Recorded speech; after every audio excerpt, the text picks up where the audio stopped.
असा कसा रे विठ्ठला त्या शेतकऱ्याच्या जीवावर उठला, हातातोंडाशी आलेला घास पाण्याखाली तू लोटला.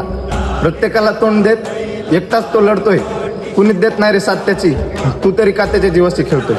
असं म्हणतात की तुझ्याजवळ आल्यावर झोळी रिकामी राहत नाही, मग राब राब राबतो शेतात तो, त्याचं पीक का चांगलं येत नाही. मुलीच्या लग्नाचा प्रश्न त्याला रात्रभर झोपू देत नाही, मुलाच्या शिक्षणालाही त्याला कुणीच पैसे देत नाही.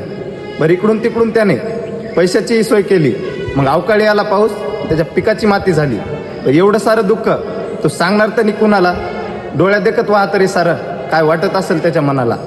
कर्जाचा डोंगर पाहून तो ढसा ढसा रडतो, नाहीच झालं काही तर शेवटी आत्महत्या तो करतो.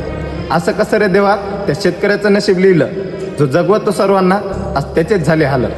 कुणीतरी त्याच्या जीवावर सत्ताही मिळवली, वाईट वेळ आली त्याची साथ कुणीच नाही दिली. त्याच्या वाईट वेळेत त्याच्या मदतीला कुणीच येत नाही, तू पण देवा रे त्याला सुखाचे 2 घास खाऊ देत नाही.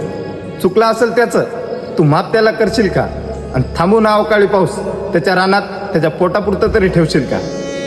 उसावाला गाणं गोत सार